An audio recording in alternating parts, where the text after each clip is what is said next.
Assalamualaikum warahmatullahi wabarakatuh. Salam sejahtera bagi kita semua. Yang terhormat, Bapak Muhammad Abdul Rifai selaku dosen pengampu mata kuliah Matematika Lanjut 2. Serta rekan-rekan mahasiswa yang kami banggakan. Kami dari kelompok 3 yang beranggota, saya sendiri Aditya Triharyanto bersama rekan saya Ardika Rizky dan Bunga Mas. Di sini kami mempresentasikan hasil analisis kami yang berjudul penerapan deret Fourier dalam analisis sinyal getaran kipas angin. Sebelum masuk ke rumus, mari kita pahami teorinya. Getaran mekanik adalah gerak bolak-balik di sekitar titik keseimbangan pada kipas angin yang berputar ideal. Gerakan ini menghasilkan sinyal yang periodiknya artinya berulang dalam interval waktu tertentu. Namun di dunia nyata, getaran tidak berdiri tunggal. Sensor menangkap gelombang gabungan yang sangat rumit di domain waktu.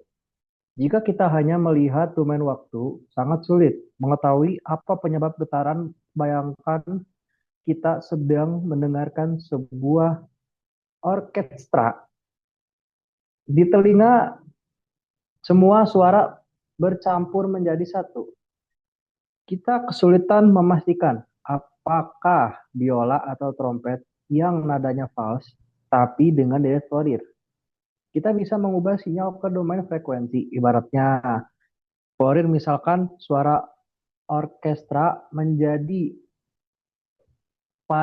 partitur masing-masing instrumen secara mandiri. Inilah mengapa analisis matematis domain frekuensi jauh lebih unggul daripada sekedar melihat bentuk gelombang waktu. Selanjutnya ada alur logis proses analisis. Yang pertama, getaran mekanis dan sinyal periodik. Sensor menangkap getaran fisik kipas angin dan mengonversinya menjadi data sinyal dalam domain waktu. Yang kedua, pendekatan deret Fourier. Menggunakan teori matematika untuk memodelkan sinyal periodik ke dalam bentuk penjumlahan gelombang sinus atau kosinus. Yang ketiga, ada komputasi FFT atau bisa disebut juga Fast Fourier Transform.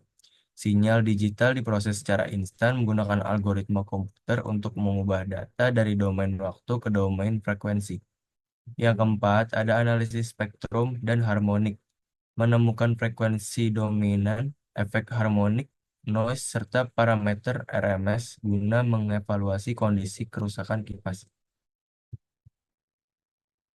Selanjutnya ada pengenalan rumus. Mari kita bedah model matematika di baliknya. Semua berawal dari gerak dasar.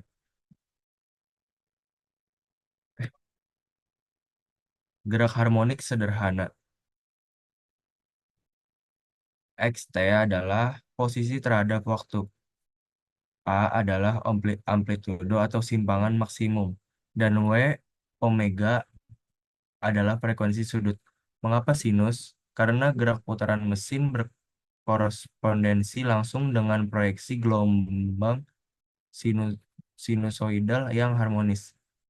Selanjutnya ada teorema Fourier menyatakan sinyal periodik. XP apapun dapat dibentuk dari jumlahan sinus dan kosinus tak hingga. AN dan BN adalah koefisiensi yang menentukan seberapa besar kontribusi amplitudo dari frekuensi ke N terhadap sinyal asli. Mengapa sinus dan kosinus? Karena mereka membentuk basis fungsi periodik yang saling tegak lurus ortogonal. Di dunia digital, sinyal tidak kontinu melainkan diskrit. Kita menggunakan DFT di, di mana XK adalah spektrum frekuensi kompleks, AN adalah data sampel getaran, N adalah jumlah total data. K mewakili indeks frekuensi dan N indeks waktu.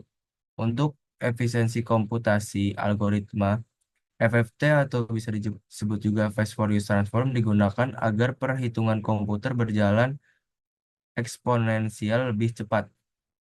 Selanjutnya ada eksperimen dan pengambilan data. Penelitian ini menggunakan perangkat sensor akselerometer yang terintegrasi pada smartphone atau sensor khusus untuk menangkap getaran motor kipas secara langsung. Data mentah berupa gelombang waktu dikirim ke PC atau laptop untuk diproses secara komputasi cepat menggunakan algoritma FFT demi mendeteksi titik keseimbangan unbalanced mekanis. Lalu kita masuk ke hasil analisis spektrum hasil FFT. Hasil analisis menunjukkan bukti empiris mengapa metode ini penting. Pada grafik domain waktu, bentuknya sangat ruwet. Amplitudonya naik turun tidak menentu akibat adanya tumpang tindih atau superposisi sebagai getaran motor dan noise lingkungan. Sangat sulit dianalisis, tetapi setelah dikenakan FFT, lihatlah grafik domain frekuensi, muncul muncul muncul puncak tajam muncul puncak tajam yang sangat informatif. Puncak tertinggi ini adalah frekuensi dominan yang berkorelasi langsung dengan RPM atau rotasi per menit motor kipas. Jika kecepatan kipas dinaikkan, puncak frekuensi dominan ini akan bergeser ke arah kanan. Jika muncul puncak kecil di kelipatan frekuensi dominan, itu disebut harmonik. Sedangkan munculnya puncak di frekuensi acak dapat mengindikasikan noise atau gangguan lingkungan, atau bahkan indikasi awal kerusakan seperti bearing yang aus. Antara teori fisika dan metode matematis. Sinyal getaran kipas angin yang kompleks sukses diuraikan menjadi komponen dasar sinus dan kosinus melalui konsep deret Fourier dengan implementasi numerik FFT. Data pengukuran berhasil ditransformasikan dari domain waktu ke domain frekuensi. Hasil penelitian membuktikan bahwa metode Fourier sangat efektif dan akurat untuk memisahkan sinyal utama dari noise mekanis. Manfaat utamanya di dunia industri sangat besar. Deret Fourier menjadi pilar utama dalam pemantauan kondisi mesin, contoh monitoring, dan deteksi kerusakan dini sehingga mencegah kerugian berkapasitas besar. Demikian presentasi dari kelompok 3 mengenai penerapan deret Fourier pada sinyal getaran. Terbukti bahwa matematika bukan hanya deretan angka di atas kertas, melainkan fondasi penting teknologi modern. Kami mengucapkan terima kasih atas perhatiannya Bapak dosen dan rekan-rekan sekalian. Kami membuka sesi tanya jawab bagi yang ingin berdiskusi lebih lanjut. Wassalamualaikum warahmatullahi wabarakatuh.